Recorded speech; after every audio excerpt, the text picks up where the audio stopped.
Olá a todos, o nosso tema é o ectima contagioso. Então, ele foi descrito pela primeira vez por Nuremberg em 1942. Em 1954 teve o surgimento no Brasil, nos estados do Rio Grande do Sul e em São Paulo.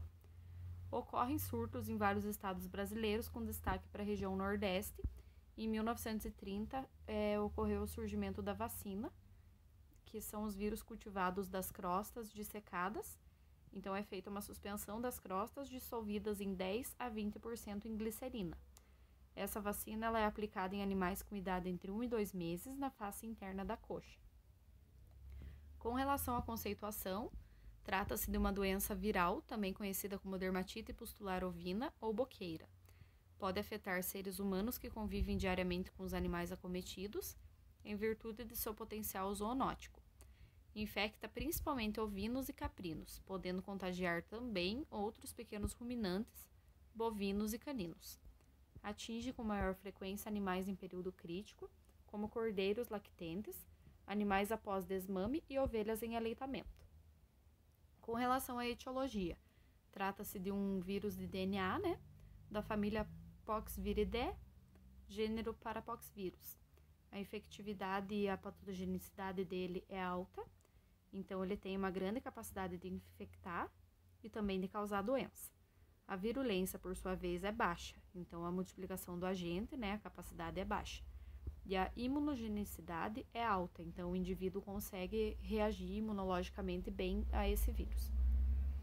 Com relação à resistência, é um vírus que é mantido nas regiões onde existe caprino-ovinocultura, porque são as espécies que ele mais afeta, Então, as crostas secas permanecem infectantes por meses ou anos em pastagens, currais, cercas e estábulos.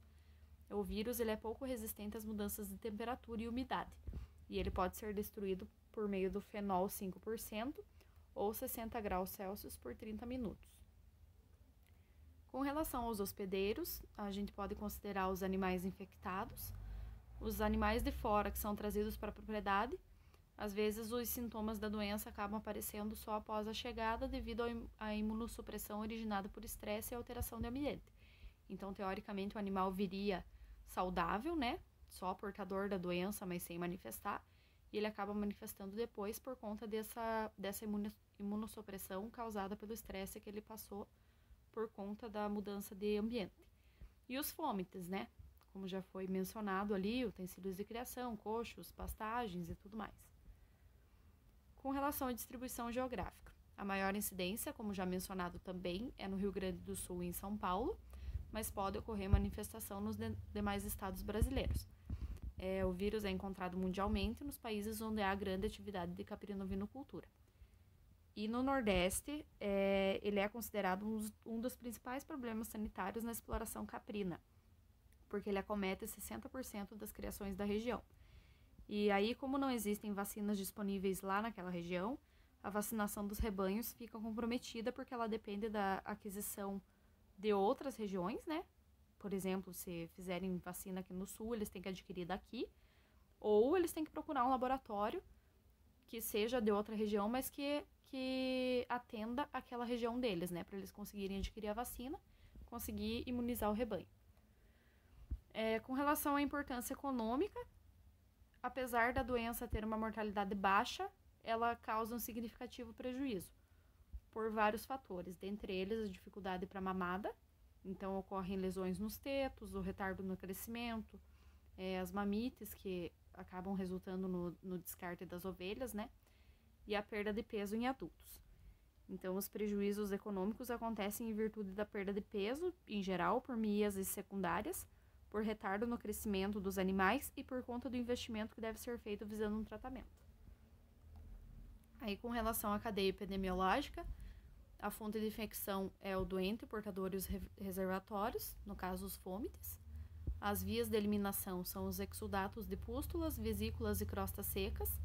Vias de transmissão, utensílios de criação, coxos e pasto. E a porta de entrada são as lesões e as mucosas. Com relação à patogenia, a porta de entrada são os ferimentos em locais contaminados ou mucosas. Então, se o vírus tiver contato com alguma ferida do animal ou com mucosas, ele consegue entrar. A incubação ocorre entre 2 e 6 dias e a regressão da doença em mais ou menos 25 dias após o aparecimento das primeiras lesões. Essas lesões elas ocorrem em lábios e boca, tetos, região interdigital e genitais. Os sinais clínicos, após o contato com o vírus, o animal apresenta formação de pápulas, vesículas e pústulas nas comissuras labiais. As lesões se transformam em crostas espessas que recobrem uma área elevada da pele. Elas se espalham pela região periorbital, perinasal e fossas nasais. E em casos mais graves, elas podem se espalhar por gengivas, almofadas dentais, palato, língua, esôfago, pele da região inguinal, vulva, ânus, prepúcio, membros, orelha e cauda.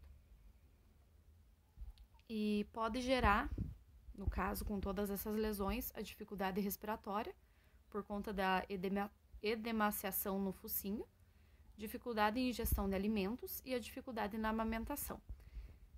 Com o desenvolvimento generalizado da doença, ela acaba atingindo faringe e esôfago. E, embora a mortalidade seja baixa, ela ocorre devido a infecções secundárias, como a miese.